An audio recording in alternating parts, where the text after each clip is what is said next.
With me now is Oregon Secretary of State Tobias Reed. Tobias, great to have you with us. Thanks very much. Absolutely. In the last 16 years, there have been either 9 elected or acting Secretary of States, and we're including you on this. That's a lot of change. How does that revolving door, do you think, impact the state of Oregon?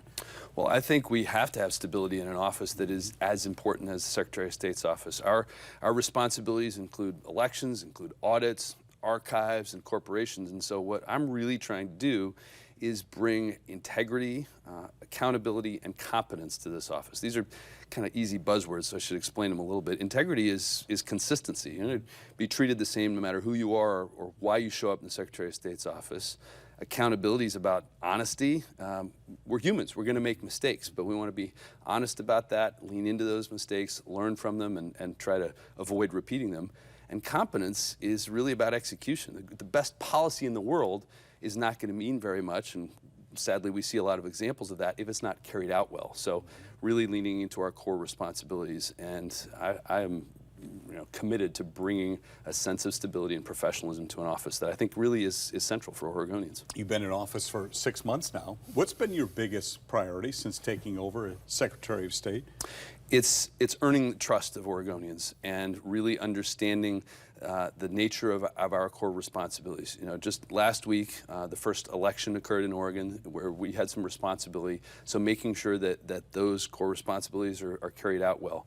Building an audit function that is based on risk assessments, not on personal preferences, and getting to know the team in the Secretary of State's office, making sure that they have the resources, that we have high expectations and consistent standards for carrying out the work that's going to make Oregon government work for Oregonians. I want to talk a big story that a lot of us have been following. Hundreds of people were registered to vote in Oregon without showing a proof of being a U.S. citizen. Oregon's motor voter law automatically registers most people to vote when they seek a driver's license, permit, and what have you. Upon review, the DMV found clerical, technical, and policy errors that have resulted in about 1,700 people being registered to vote without proof of eligibility. What did your office find? Because I know you looked into this. Yes. And how do you make sure something like this does not happen again? So let's make sure that we're starting with something that you already said, just repeating it. These errors were the result of government errors. They were not something that individual people did. And we take that very seriously. In the Secretary of State's office, we've hired a person whose sole responsibility and focus is on the implementation of the motor voter rule and the policy. We've engaged a number of new controls. So we now send random samples back to the DMV on a regular basis and say, double check these. We have a schedule where teams from our office, both the elections team and the audits team, along with county clerks, are going to visit DMV offices to make sure that the changes in procedures they have begun are continuing. We look at all of this as a floor, really. We can't ever stop looking for ways to improve that process because it is so central. And you mentioned the numbers. They are real numbers. They are not numbers that will impact the outcome of any election, but anything greater than 0 is something that we have to take very seriously because we want to earn and retain the trust of Oregonians. Any update as far as how many people voted who should not have? That's an ongoing question because the 1,700 who registered resulted, as we continued, to about 30 people who cast a ballot. But what's interesting is we don't know whether or not they were in fact citizens when they cast the ballot. So if someone was registered improperly, they might have become a citizen in the meantime. So our goal is to continue to narrow that down and to enact the new programs and procedures that will reduce the risk of those kinds of errors in the future. Do you support any changes at all to the motor voter law? Better execution. Yeah. We're in an interesting spot because we have the responsibility for elections, but we don't run DMV. And so our relationship with them is much more one, we can make rules, and we do, about how the program runs, but it's the DMV's responsibility to carry that out. So I want to make sure that we are executing well on a program that has great promise, because I think Oregonians will generally agree with the statement that we are a stronger state when more people have the chance to hold politicians accountable. It's a fundamental right to vote in this country, and we should be doing what we can to make it convenient for eligible people to do so. Oregon's Attorney General Dan Rayfield's filed a suit against President Trump over an executive order that would require people to provide proof of citizenship to register to vote. It would ban states, including Oregon, from counting mail in ballots that come in after Election Day. Tell me how this executive order would impact voting in the state of Oregon. So let's start with the contention that the Attorney General and I both have, that the President is well beyond his authority in doing this. The Constitution is very clear. It is the state's responsibility to run elections. So that's the case that we are making. But the practical effect on Oregonians should be talked about too. Let's think about people who have changed their name when they got married, mostly women who do that. 80% of people do that. If they have to present ID that matches their birth certificate, that's an additional burden on them. If someone has to present a passport, that's a cost they'd have to cover. If someone lives a great distance from an elections office, as many people do in rural parts of Oregon, that's an additional burden as well. Again, this is not about making elections more secure. It's making it harder for people to vote. And if we wanted real solutions, we would be focused on supporting county clerks. I've visited a number of them now, and they're concerned about things like bulletproof glass and security cameras. And this executive order threatens the things that would actually make elections more secure. So I think this is a bad way to go, and the Attorney General and I will continue to make our case for why it's illegal as well. You mentioned you talked to the clerks, the county clerks, and they have concerns about bulletproof glass. That's something they would like to see there. Is that something the state has money to help them with? We're trying to make sure that they have the resources to respond to those, and they are not. They're not arbitrary or theoretical. These look at the threats that county clerks have faced across the state. It's real. It's white powder showing up in envelopes. It's people showing up in person. I will not forget the experience of a clerk being sort of proud of the bulletproof glass that they had installed, and then sort of in the same breath lamenting that there's a gap between the top of the bulletproof glass and the ceiling, where, as this clerk said, someone could throw an incendiary over that. These are elections offices. These are not places that should be in that sort of peril.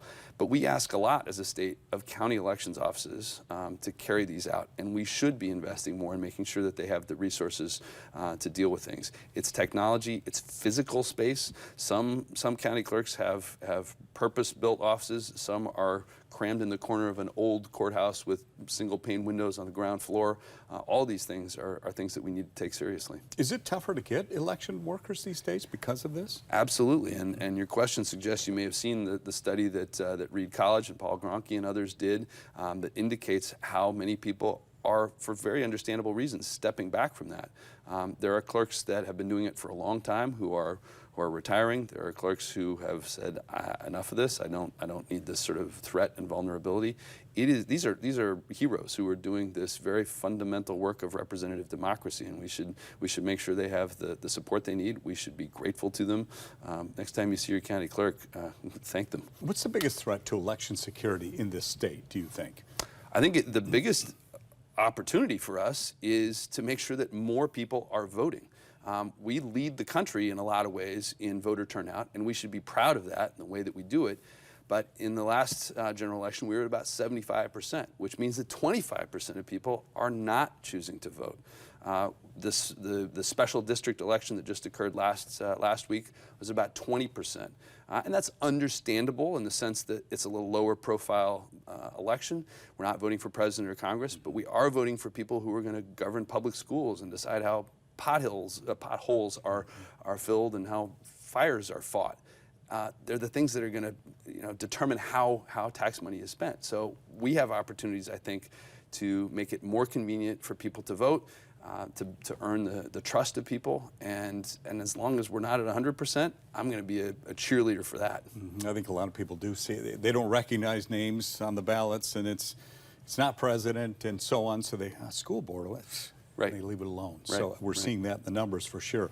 Your office is in charge of audits, yes, of course, and you recently released the findings of an audit on the Oregon Health Authority. And the press release from your office says this: the Oregon Health Authority needs to take urgent action to improve how the state responds to the behavioral health crisis. What were the major findings in this audit? I think the most important one is the lack of coordination between different aspects of government at different levels. To give a pretty specific answer, we do a better job of funding the capacity for people to reach out who need behavioral health assistance, but not as good in making sure that there's capacity to provide that assistance. So like many other things, it's a matter of execution to follow good intention and making sure that the funding and the follow-up comes with that. So it's a good example of what we want to do with audits generally, to be motivated by risk, to find where we can get the best ROI, return on investment, for these audits, and then make sure that decision makers, often in the legislature, have that information as they are making policy and budget decisions. What did the auditors recommend in this case? More coordination, more communication, more of the funding to follow through on those intentions.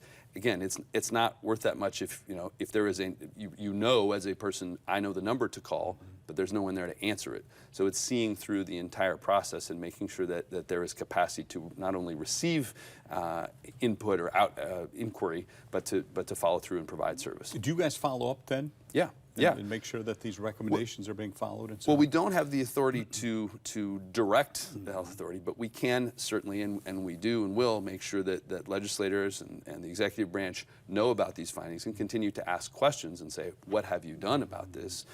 They may not agree with them. There might be a variety of strategies to respond, but we definitely want to make sure that that we're following through and that there's accountability. You have to respond to these findings in some way. Any other audits you can tell me about that you guys are conducting right now? We are about to release one soon on procurement that has, I think, some interesting findings as well. And most interestingly for me is the process of building our next audit plan. Thinking about, when I was treasurer, my joke was that everyone had a stock tip for me. Now as Secretary of State, it feels like everyone has something they want to be audited. And they might all be right, but of course we don't have the capacity to do all of them. So having a transparent and objective method of directing those resources is going to be really important, and making sure that they are delivering findings that are actionable for the legislature and other decision makers. You piqued my interest a little. What's the procurement one? What is that all about? It's a question about how to be efficient and accountable. And the state is a consumer of goods and services, and doing that in a way that generates the best value for taxpayers that's a real powerful opportunity. What else would you like our viewers to know about the work taking place in your office in Salem?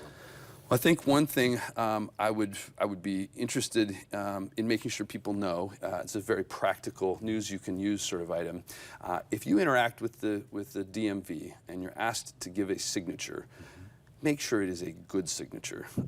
Those are the signatures that county clerks use to match ballots. So don't do what I've seen some people do with their restaurant receipt and just make some loops on a paper. I've done that myself. I'm not here to represent the credit card companies, but I am here to tell you, county clerks appreciate it, and you will appreciate it when your signature at the DMV is the one that matches the one you will use on your ballot. It will save you time, it will save county clerks time, it will have a much better outcome. So take those signatures seriously. See, I've learned something here today.